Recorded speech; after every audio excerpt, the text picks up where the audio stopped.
Hello, welcome to the Inner Revival podcast. This is Monika Kirkland, and I am so glad that you are here. If you have been listening to the podcast for a while, it would mean so much to me if you would take the time to rate and review and subscribe to the podcast. We can see through our analytics that there are many of you who are listening who are not actually subscribed. And so if you would take the time to subscribe, or you can follow it if you're on Apple Podcasts, that would mean so much to me. Okay, for today's conversation, I have on my guest, Mary Spencer Veazey. She is the author of a book called Cul-de-sac Crossroads, and she is passionate about helping others build the community that they long for. And I know that there are so many people out there who are struggling with isolation, they're feeling lonely, and they're just struggling to find the authentic community that they are craving. And I know today's episode is going to encourage you and bless you. Welcome to the Inner Revival podcast, because revival starts with you. As we allow God to heal, restore, transform us, and renew us from the inside out. We say, Lord, have your way in us. Let your kingdom come. Let your will be done in us on earth as it is in heaven. Mary Spencer, thank you so much for coming on the Inner Revival podcast. I am so excited to chat with you today all about community. Welcome. Thank you. I'm so excited to be here. This is going to be so fun. Yeah, so good. Well, I would love to just first start by hearing just a little bit about you, your story, your book, and if you could just tell us a little bit about why you are passionate about helping others build community. Yeah. So I am from South Georgia, a small little town called Tifton. And I went to high school. My graduating class had 55 kids, so super small. And then I decided to go to a college where I didn't know anybody, and I thought that was going to be so much fun. It seemed so glamorous in the movies, and then it wasn't quite what I thought it was going to be. It was really, really hard to make friends when you grew up with the same 55 kids your whole life. So I went to Auburn in Alabama, and the first semester I was like, what have I got myself into? I don't know what I'm doing. And I haven't had a moment where it's like, okay, my faith can be all my own. I'm away from my family. I'm away from my friends. And so I remember the first or second week of college crying in my car and being like, God, if you're actually listening, like, I want to be all in on you, but you've got to help me. Like, I am feeling so lonely and so confused about why it felt right to come to a place that I know no one. So I remember feeling such a peace wash over me that night, and everything didn't change overnight, but I knew that God was there with me in that moment. So as I went through college, I started figuring out all these different kind of ways to make friends. My second semester of college, I went to lunch with someone new every week for 16 weeks, and a lot of those girls became my best friends. And I realized, okay, everybody kind of feels a little lonely. Everybody's searching for community. And it feels so weird to say, hey, do you want to hang out and get coffee sometime to a stranger? But deep down, everybody's longing for that. So after I graduated from Auburn, I moved to Nashville, Tennessee. And for some reason, I went to a town where I knew no one again and thought that would be fun. And I was like, you know what? I've done this once before. I can do it again. So I kept getting lunch with strangers and just talking to people in elevators and just trying to figure out a way to feel like I belonged in this community and make people feel similar to me and help them navigate such a tumultuous time moving to a new city. So I moved here, got my MBA at Belmont, and then I work for a nonprofit called Daystar Counseling Ministries. So I'm not a counselor, but I do fundraising for Daystar and help kids that can't afford to come to counseling otherwise be able to come. So love that. And on the side, I've written a book and I write on blogs, and I've just wanted to help women, especially in their 20s, figure out how to navigate such a crazy time, figuring out whose they are in the Lord, who they are as people, and what they're meant for. Yeah. You know, I love what you said about, it sounds like you just had to be bold when you were looking to build community and friendships, because I think so often we are waiting to be invited. And I feel like God is actually empowering us to be the inviter, to be the initiator sometimes. And I know that can be really hard, you know, depending on personality types, but I loved your boldness to just say like, okay, I'm going to schedule the coffee dates and I'm going to make this happen. Because I think so often that maybe it's a fear of rejection or just the uncomfortable awkwardness of it. Yeah. But sometimes, you know, if we are really wanting to build true community, we have to take that risk and step out a little bit out of our comfort zone. Yeah, exactly. So I love that you did that. Yeah, I really felt like the Lord was calling me during that season. And even now, to be an active participant in my story, he's not waiting for me to say, hey, I hope someone comes up to me and asks me to lunch, or, hey, I hope, I get the job that I want. He's like, okay, you got to fight for it too. You got to be a part of this story too. So in my friendships, especially, I've been like, okay, here's what I want. And I'm going to try to be the person that I hope people will be for me one day. So yeah, that's so good. That reminds me of this quote my pastor shared. He said, community isn't found, it's forged. And I think so many of us were like longing for community and we're feeling isolated, we're feeling lonely, but we're not taking the steps to really like, it's just, we're not going to stumble upon it. We're not going to have best friends arrive at our door. That would be amazing. But there's a little bit of like, we have to forge it. We have to, press forward and be intentional about it. Right. And so I love that you are able to do that. I'm curious, maybe what other hindrances have you noticed, just barriers that are holding people back from really fostering the community they long for? Yeah, absolutely. I feel like, especially in a day of social media, it's so easy to go, oh my gosh, they moved to a new city. Look at this friend that moved to New York and she's got all these great friends and she's got a life that I wish I had. And it's so easy to compare yourself to everybody else on the internet because everyone's posting their best moments. But that's another reason I wrote the book, is because I wanted people to know, okay, it has not looked glamorous the whole time. People often will be like, it looks like you're thriving in Nashville. And when I first moved here, I was not thriving at all. I was having a hard time. I was homesick. I was wishing I was still at Auburn. And I was like, oh no, people have a total false sense of the way that it's been. And I hate that because I've been the person on the other side of that going, look at them having such a great time. So I definitely think that's part of it. And we're quick to go, okay, one person has done me wrong and I can't get over that. And I don't want to be friends with them anymore. And there definitely has to be a balance and boundaries depending on the situation. But I've learned a lot in my friendships. Like, there's going to be, the deeper we go, things that we don't always agree on. And that's okay. And I'm not going to give up on this friendship just because you don't see things the way that I do, or because you hurt my feelings, or because I hurt your feelings.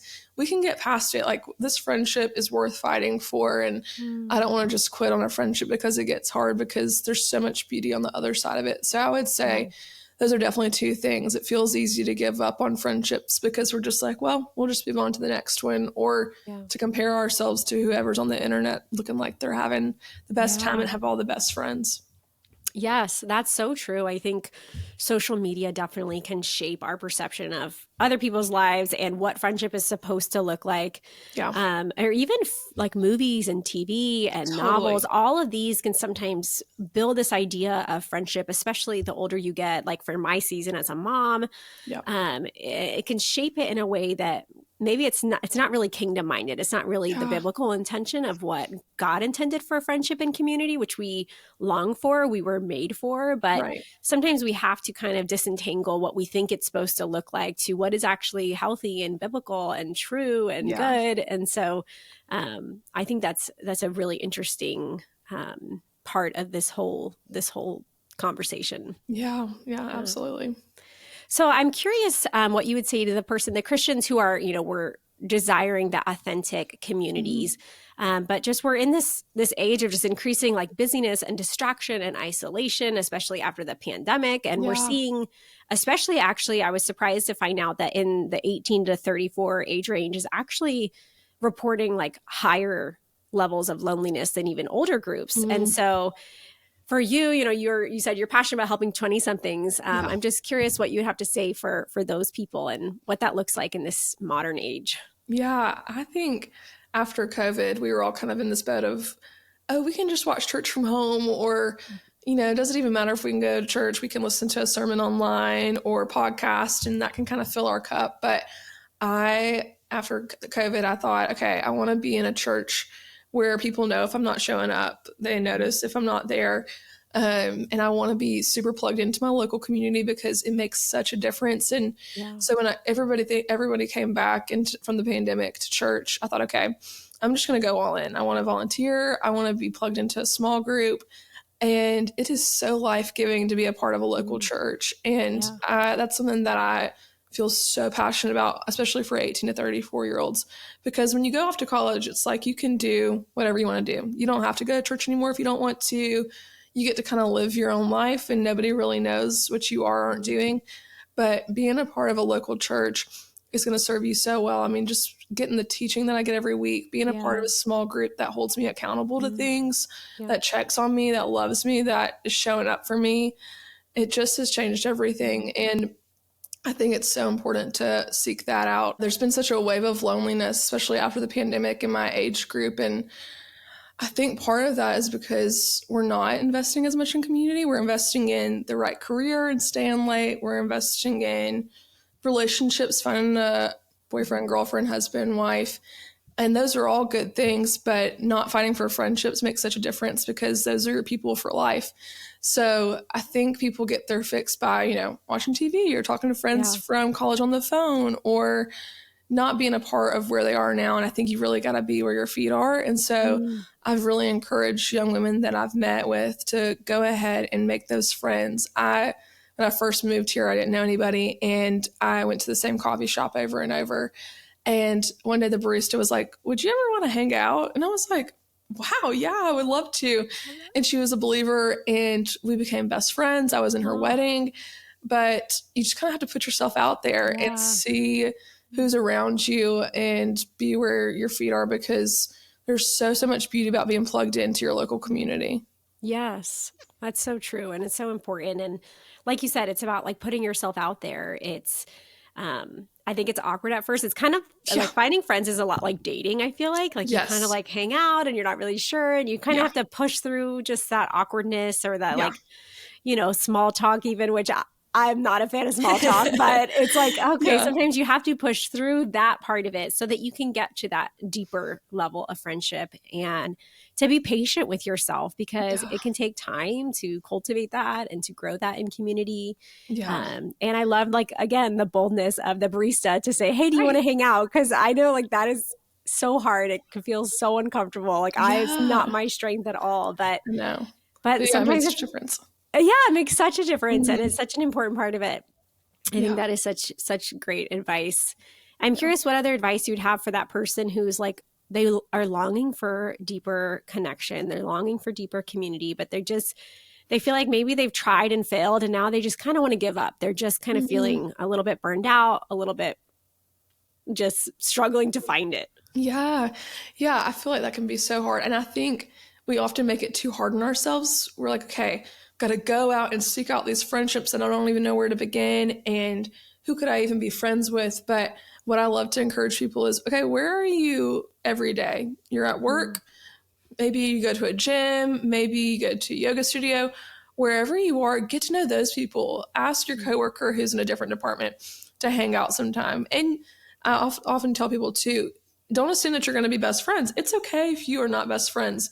My freshman year, like I was talking about earlier, when I did that semester of getting lunch with someone new every week, there were girls that I hit it off with, became roommates with my senior year of college, was in a few of their weddings. And there were some girls that I would see on campus that we would never hang out again. And that's totally okay. But just having somebody that you can wave to on campus or talk to at work makes such a difference. So I would encourage people, look where you already are. It's exhausting to try to figure out and make friends and go deep with people.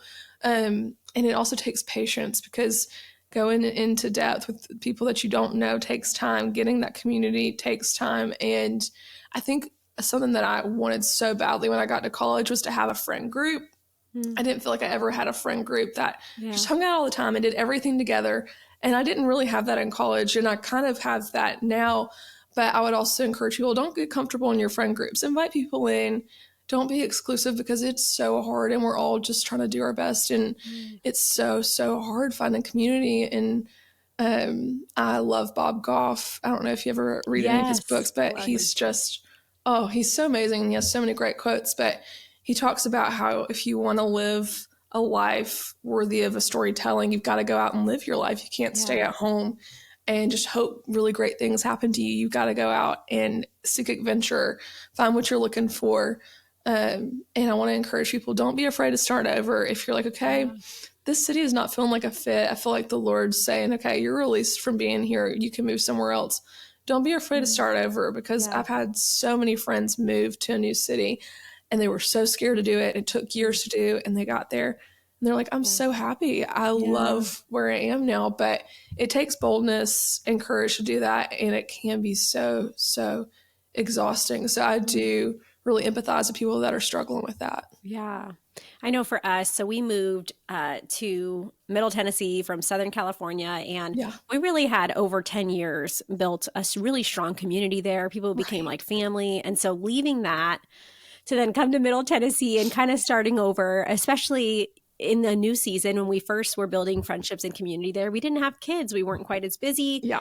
And now trying to start over when we have 4 children and the busyness of life and jobs, like it definitely is harder. And so I do think it's like try to be gracious that it might look different Yeah. in different seasons, and that's okay. Yeah. But then the few friendships that we have forged here, it's like we just value them so much, and Yeah. we're able to, we're not able to go wide in this season, but we're able Yeah. to go deep with a few people, and that's been a beautiful gift. And so whatever Right. season people find themselves in, it's going to look different. Yeah.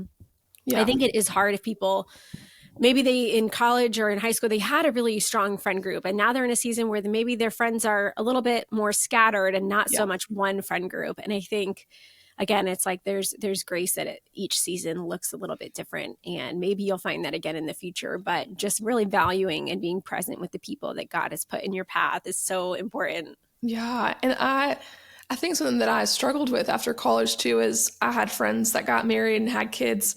And then I had friends that moved, to Colorado and were far away living their best lives and having their dream jobs. And I felt like, okay, if my friends are getting married and having kids, we're in such different seasons. But I found that's not true. And I talk about it in the book. Yeah, they may have kids and their lives may look different, but be where your friends are. Go over to their house. And while your best friend is folding her kids' laundry, just hang out. And Yeah. she'll probably do the same. She probably wants to get out of the house sometime and grab a drink with you or get dinner and take a break, but don't exclude people that aren't in the same season Yes. as you. Be a part of whatever they're doing too. And it's so much fun being a part of my friends' lives that have kids, going to birthday parties and getting to grow up with their kids too. So don't exclude people just because they're in different seasons. It may look a little bit different, Yeah. but we're all still human. Yes. Oh, that is so good.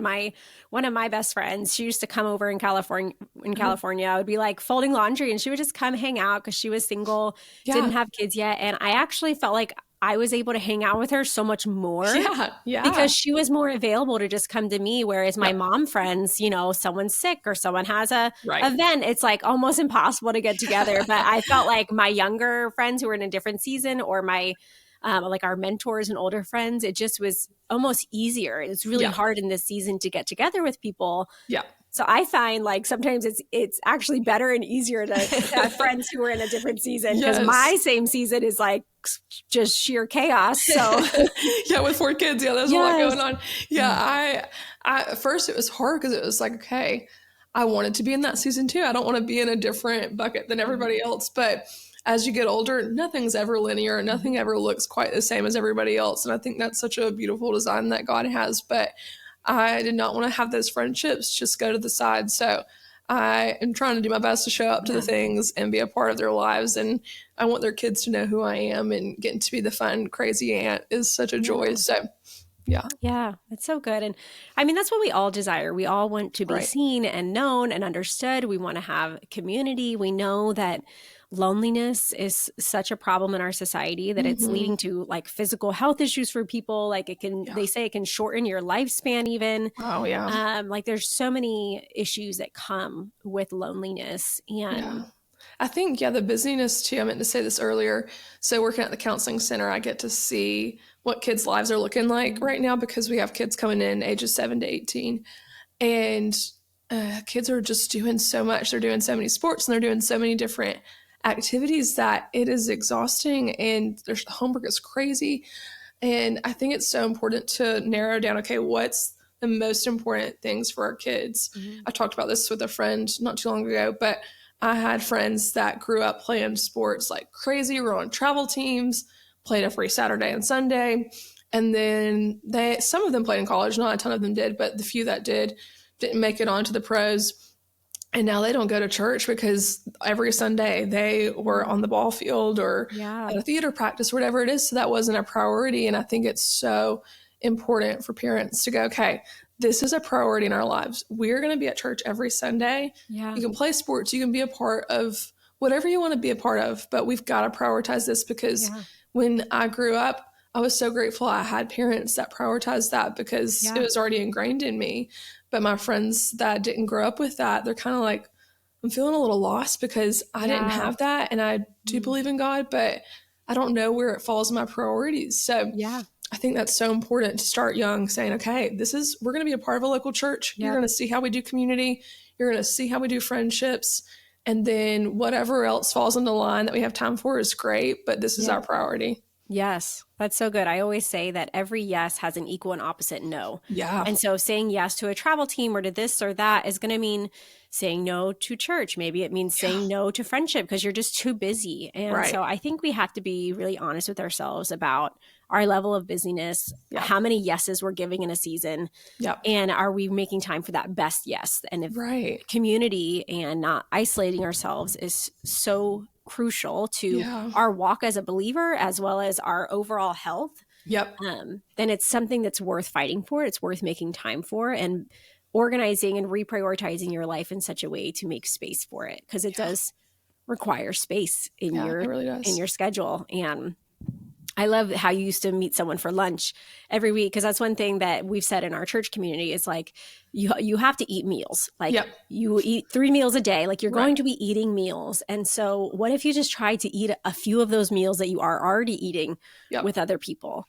Yeah, it's so good. Yeah, it's a simple way to look at it. I know. You got to find the things that are already built into your life. So my friend group in Nashville, it's some friends from grad school and some friends from Auburn, and it's kind of a wide array of people, but we've gotten so busy and people have stuff after work all the time now that one day I said, okay, guys, when we're all free before work, none of us are doing anything before work.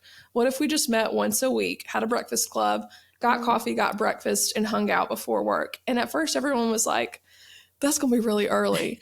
And then it has just become a part of our rhythms that we do every week. And every Thursday, we all get there and we're like, this is the best thing that we've done all year. Like, I'm so glad we did this, because no matter what, no matter if we don't see each other the rest of the week, we're going to see each other on Thursdays at 7 a.m. and we're going to talk about life. And then we may not see each other for a week, but we're going to be here every week for 52 weeks. And it has been such a gift to be able to go, okay, every Thursday, I'm going to know that I'm going to be with my friends and get to talk to them and not have any kind of like rushing in and out. People may or may not be able to come. We're always there. So I've really, really enjoyed that. So yes, find a meal, set a time, show up.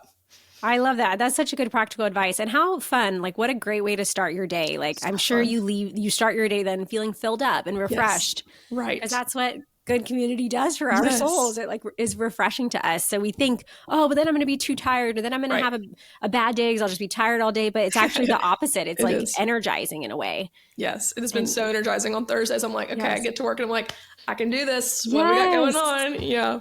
Yes. I think sometimes it's like we can stand in our own way, like we can just find reasons why it won't work instead of the reasons why it will work. And so I love that. It's like just pushing through, like, it's going to be early and you might be a little tired, but you won't regret it. It'll be so worth it. Yeah, exactly. So good. Well, that's such great practical advice. Is there any other just practical tips or advice you have for that person who is wanting to build community in this season? Yeah. I would say something that's really helped me is when I first moved to Nashville, I posted on social media and I said, do you know anybody that lives in Nashville? Let me know. I don't care if it's your cousin. I don't care if it's a person that you know through another mutual friend, whoever it is. I'd love to connect with people that live here and get to know people. And I made so many friends that way. One of my really good friends, Jenna, we met through a mutual friend and we would have never otherwise met. But just reach out to people in your network and say, okay, I'm moving to a new city. This is really vulnerable.